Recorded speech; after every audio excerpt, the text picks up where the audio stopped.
Professional mode on করে আছি এক জ্বালায়। এই জ্বালাটা সবার সাথে শেয়ার করাও যায় না। প্রফেশনাল মোড মানে তোমার প্রোফাইলটা পাবলিক করা রয়েছে, তো সেখানে বিভিন্ন পাবলিক তোমার প্রোফাইলে আসতেছে, তোমাকে কমেন্টস করতেছে। তার যদি মনে চায়, তার যদি কোনো বদবুদ্ধি থাকে, সে তোমার ছবিটা স্ক্রিনশট নিয়ে ফেলতেছে, বা সে যা ইচ্ছে তাই করতেছে। সে অন্য একটা আইডি ক্রিয়েট করে ফেলতেছে তোমার নাম ব্যবহার করে। তো এগুলো যাতে না করতে পারে সেই জন্য দুর্দান্ত একটা সেটিংস আমি তোমাদেরকে দেখিয়ে দিব। এভাবে যদি করে রাখো তাহলে কিন্তু তোমাদের প্রোফাইলটা সুরক্ষিত থাকবে। তোমাদের প্রোফাইলটা প্রফেশনাল মোড অন করাই থাকবে, সবাই দেখতে পারবে, কিন্তু তোমার প্রোফাইল পিকচারটা কেউ ক্লিক করে সেখান থেকে স্ক্রিনশটও নিতে পারবে না। আবার সেখান থেকে তোমার প্রোফাইলটা যদি কেউ অন্য তোমার নামে যদি প্রোফাইল খুলতে চায় সেটাও করতে পারবে না তোমার ছবি ব্যবহার করে। তো কী সেই সেটিংসটা, আমি আর দেরি করবো না, চলো সরাসরি স্ক্রিনটা খুলে চলে যাই। প্রথমে তুমি তোমার ড্যাশবোর্ডে চলে আসবে। এখানে তুমি তোমার পিকচার ক্লিক করবে। পিকচারটা ক্লিক করার পরে এখানে দেখো, নিজের পিকচারটা ক্লিক করার পরে সি প্রোফাইল পিকচার এই যা অপশনটা চলে আসবে।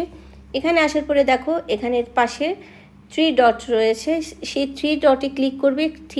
ক্লিক করার পরে তুমি যেটা করবে সেটা হচ্ছে এখানে এতগুলো অপশনের মধ্যে কোন অপশনটা তুমি বেছে নেবে। এখানে দেখো এডিট প্রাইভেসিটা বেছে নিয়ে দেখো এখানে কতগুলো অপশন আছে। আমাদের তো প্রফেশনাল মোড মানে আমাদেরটা পাবলিক করা আছে, সবার এখানে পাবলিকটা ক্লিক করা আছে। ফ্রেন্ডস আছে, ক্লোজ ফ্রেন্ডস আছে, অনলি মি আছে।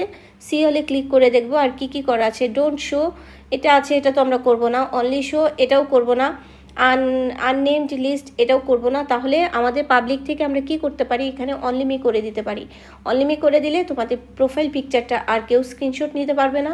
তোমাদের প্রোফাইল পিকচারটা ব্যবহার করে আর কেউ অন্য আইডিও ক্রিয়েট করতে পারবে না। তাহলে তুমি অনলি মি করে দিবে। অনলি মি করে তুমি এখানে সেভ করে দিবে। আমি অনলি মি করে রেখেছি, আমারটা অনলি মি করাই আছে।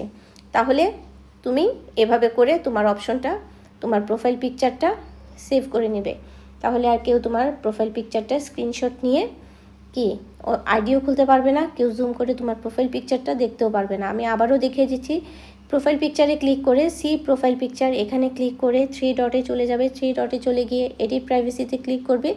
এডিট প্রাইভেসিতে ক্লিক করার সাথে সাথে অনলি মি করে দিবে। তাহলে তোমাদের প্রফেশনাল মোডটাও অন করা থাকলো, তোমাদের পিকচারটাও সুরক্ষিত থাকলো, তোমাদের আইডিটাও সুরক্ষিত থাকলো। ইনফরমেশনটা কেমন লাগলো অবশ্যই কমেন্ট সেকশনে কমেন্ট করতে ভুলবে না। ভিডিওটা যাতে হারিয়ে না যায় সেই জন্য তোমরা ভিডিওটা সেভ করে রেখো, যাতে পরবর্তীতে তোমরা ভুলে গেলেও সেটা তোমরা ক্লিক করে দেখে নিতে পারো। তাহলে ইনফরমেশনটা কেমন লাগলো অবশ্যই কমেন্টস করে জানিয়ে দিবে। আর অবশ্যই ভিডিওতে ভিডিও রিলেটেড গঠনমূলক কমেন্ট করবে। তোমাদের একটা কমেন্ট আমার অনেক অনেক উৎসাহ বাড়িয়ে দেয়। হাজারটা অনুপ্রেরণা আমাকে জাগিয়ে তুলে তোমাদেরকে কিছু শেখাতে পারলে আমার অনেক ভালো লাগে। দেখে নিলে বন্ধুরা কী সেই সেটিংসটা, তাহলে এক্ষুনি আর দেরি করছো কেন, তাড়াতাড়ি চলে যাও। তোমার যেভাবে দেখিয়ে দিলাম সেভাবে অন করে নাও আর তোমার প্রোফাইল পিকচারটাকে সুরক্ষিত করে নাও। দেখা হচ্ছে নেক্সট ইনফরমেটিভ ভিডিওতে। ততক্ষণ সবাই ভালো থাকো, সুস্থ থাকো আর আমার ভিডিওর সাথে থাকো। আল্লাহ হাফেজ।